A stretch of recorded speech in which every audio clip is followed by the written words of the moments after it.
नमस्कार। आप सभी के अपने चैनल जय गुरुदेव उत्तराखंड पर एक बार फिर से बहुत बहुत स्वागत है। कामना करते हैं कि आप और आपके परिजन सभी स्वस्थ होंगे। इसी कामना के साथ बढ़ते हैं आज के इस दिव्य अध्याय की ओर। जीवन में विषम परिस्थितियां आने पर मनुष्य बहुत ही उदास हो जाता है और स्वयं को हारा हुआ सा महसूस करता है। और स्वाभाविक सी बात है कि जिस युग में हमने जन्म लिया है, यहाँ पर इस तरह की विषमताएं, बाधाओं का आना और निरंतर कष्टों में रहना ये जीवन का मुख्य पर्याय भी है। क्योंकि ये बात सत्य है कि जीवन में परिवर्तनशील होना चाहिए और सारी परिस्थितियां हमें अनुकूल नहीं मिलेंगी। लेकिन इसका आशय यह नहीं है कि जीवन को आप यूं ही हार कर छोड़ दें। और यही बात आज के इस क्रमांक में समाहित है। महाराज जी हमें किस ओर इंगित करते हैं, क्या संदेश देते हैं, अब उस पर चर्चा कर लेते हैं। और सभी के लिए मैं कहना चाहूंगा कि ये क्रमांक आपका पूरा जीवन बदल सकता है यदि महाराज जी की इस शिक्षा के अनुसार जीवन में चलते हैं। महाराज जी अपने अनन्य भक्तों को एक बात के लिए पूरी तरह से आश्वस्त कर देना चाहते हैं। महाराज जी इस ओर हमें इंगित करते हैं कि एक बार यदि आपने महाराज जी को समर्पित भाव से अपना सर्वस्व और ये संपूर्ण जीवन सौंप दिया है, उसके पश्चात आपको किसी भी प्रकार का ये बिल्कुल भी नहीं मान रखना चाहिए कि आपका जीवन किसी गलत दिशा की ओर बढ़ रहा है। क्योंकि इस तरह के संशय महाराज जी से जुड़ने के बाद आने का प्रत्यक्ष आशय ये बन जाता है कि कहीं ना कहीं आपका हृदय महाराज जी के उस विश्वास से ओतप्रोत नहीं है। महाराज जी पर आपकी वो जो आस्था होनी चाहिए, प्रगाढ़ आस्था, वो अभी तक आपको प्राप्त नहीं हुई है। और महाराज जी एक बात हमें सिखाते हैं, आइए जान लेते हैं वो कौन सी सीख है। महाराज जी हमें एक बात सिखाते हैं कि यदि हमसे जुड़ने के पश्चात, हमें अपना सर्वस्व सौंपने के पश्चात आपको किसी प्रकार से कोई हक नहीं बनता कि स्वयं के जीवन को आप नीचा देखें, अर्थात अपने जीवन को कम आंकना छोड़ना होगा। क्योंकि ये जीवन बहुत महत्वपूर्ण है और ये जीवन अगर महाराज जी के साथ जुड़ चुका है तो फिर आप अन्यत्र से बहुत ही ऊपर हैं, बहुत ही बेहतर हैं। इसके पीछे एक बहुत बड़ा कारण है। महाराज जी कहते हैं कि हम अपने भक्तों का चुनाव स्वयं ही करते हैं।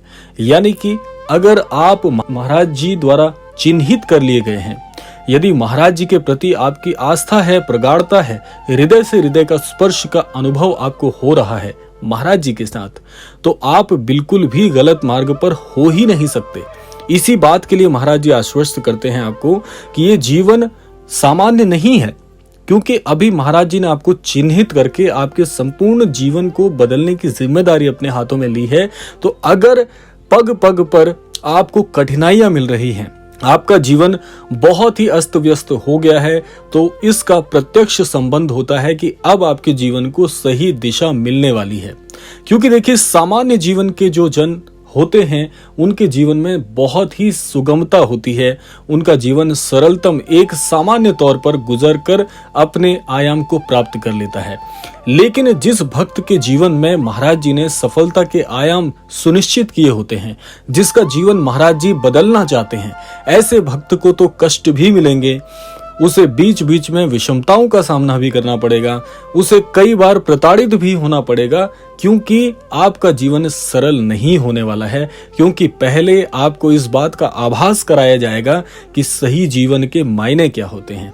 और ऐसा जीवन किसी काम का नहीं जो सुगमता से गुजर जाए। क्योंकि जीवन में यदि स्वप्न बड़े हैं तो उनके लिए विषमताओं का सामना भी बहुत घनिष्ठ और बहुत ही प्रत्यक्ष तौर पर करना ही पड़ेगा। यदि सामान्य जीवन जीना है तो सामान्य जीवन के लिए महाराज जी आपका चुनाव करते ही नहीं है। महाराज जी चुनते ही ऐसे अनन्य भक्तों को हैं। क्योंकि महाराज जी जिस प्रकार से सबसे विशिष्ट हैं, सबसे अलग हैं, उसी प्रकार से महाराज जी के अनन्य भक्त भी सबसे अलग होते हैं, जो कि अपने इस जीवन को सार्थक करने का प्रयास करते हैं, इस जीवन के मायने बदलना चाहते हैं। और आप सोचिए कि यदि आपकी सोच बड़ी है, आपके जो लक्ष्य हैं वो बहुत बड़े हैं, जीवन में जो आपने करने का ठाना है, अगर वो आपका स्वप्न बहुत बड़ा है, तो आप ये कैसे सोच सकते हैं कि आपका जीवन सामान्य होगा। सबसे बड़ी बात यही है, क्योंकि महाराज जी ने अगर आपको चिन्हित किया है तो निस्संदेह आपके जीवन में ये जो कष्ट आज आपको कष्ट दिख रहे हैं, पहले आपको महाराज जी यही सिखाएंगे कि ये सही मायने में कष्ट है ही नहीं। और एक बात आपको और मैं बता दूं कि महाराज जी जब जब आपको कठिनताई, जब महाराज जी आपको मुश्किलें देंगे, कठिन समय देंगे और प्रताड़ना जीवन में आपको मिलेगी चारों दिशाओं से, एक समय ऐसा आएगा कि सब कुछ अंधकार में दिखेगा। और मैं अपना व्यक्तिगत अनुभव भी आपको बता रहा हूं, क्योंकि जब जब जीवन में विषमताएं मेरे आई तब मैंने इस बात का अनुभव किया, उस समय मार्ग दिखता ही नहीं है, जीवन नर्क के समान हो जाता है। लेकिन एक बात मस्तिष्क में उस समय रहनी चाहिए आपके, कि आपके जीवन की इतनी बड़ी बड़ी परेशानियों में भी आपका विश्वास यदि महाराज जी पर टिका हुआ है तो ये आशीष है महाराज जी का। और सबसे बड़ी बात मैं अब आपको बता दूं कि ऐसे समय में जब सब कुछ अंधकारमय दिखता है, ऐसे समय में महाराज जी एक ऐसा विशिष्ट मार्ग आपके लिए अवश्य सोच कर रखते हैं, जो मार्ग आपकी इस कठिन समय में आपको बाहर निकाल के लाता है।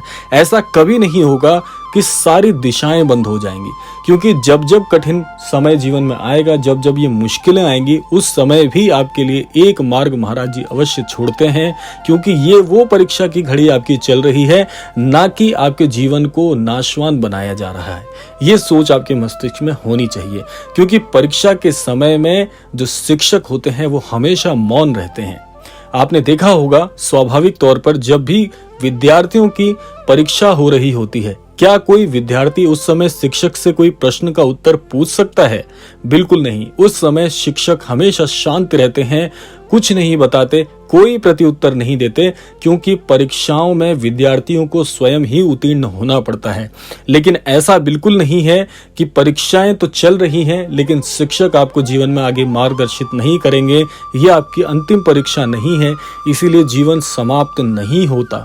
इसीलिए ये बात आपको समझनी चाहिए कि अगर महाराज जी जीवन में परीक्षाएं ले रहे हैं तो आपको सिखाने के लिए ले रहे हैं कि जीवन के सही आयाम क्या हैं, कौन सा मार्ग आपके लिए सबसे उपयुक्त रहेगा, और अंत में बेड़ा पार महाराज जी ही लगाएंगे, इस बात को भूलना नहीं है। तो इसीलिए एक बात आज के इस क्रमांक से आप सभी को सीखनी अवश्य चाहिए कि जीवन में कुछ भी हो जाए, चाहे धरती आकाश एक हो जाए, लेकिन अपने सद्गुरु का हाथ नहीं छोड़ना है, क्योंकि एक बार जो गुरु की उंगली थाम लेता है, ऐसा अनन्य भक्त जब तक उसका जीवन परिवर्तित नहीं हो जाता तब तक इस बात को गांठ बांध ले मस्तिष्क में कि जीवन में कुछ भी हो जाए, कैसा ही समय क्यों ना आ जाए, मेरा विश्वास नहीं डोलेगा।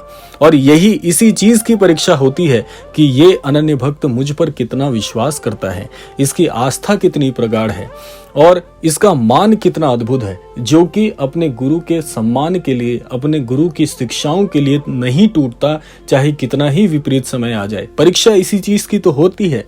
और ये परीक्षा में यदि एक बार आप उत्तीर्ण हो गए, आप अनन्य, सभी भक्तों को मैं बात कहना चाहूंगा कि आपका विश्वास कभी नहीं टूटेगा। ये बात आप याद रखिएगा कि विषम परिस्थिति में भी यदि आपकी स्थिति सामान्य है मानसिक रूप से, अंतर्मन से, तो समझ लीजिएगा कि कोई भी परीक्षा, कितना ही कठिन समय आपके हृदय को कभी भी परिवर्तित नहीं कर सकता, आपके हृदय को कभी विचलित नहीं कर सकता, क्योंकि आप महाराज जी को पूरी तरह से समर्पित हो जाते हैं। तो ये था आज का अद्भुत क्रमांक। आशा करते हैं क्रमांक आप सभी को अवश्य ही लाभकारी सिद्ध होगा। इसी कामना के साथ विदा लेने का समय भी आ गया है। विदा लेने से पूर्व समय है रोजाना की प्रार्थना का। यही प्रार्थना करना चाहूंगा कि श्री महाराज जी सभी को सन्मति और सद्बुद्धि की प्राप्ति कराएं, इस संपूर्ण सृष्टि का, इस संपूर्ण लोक का कल्याण हो। इसी कामना के साथ विदा लेते हैं, मिलते हैं अगले क्रमांक में। तब तक के लिए जय श्री राम, जय गुरुदेव, जय उत्तराखंड।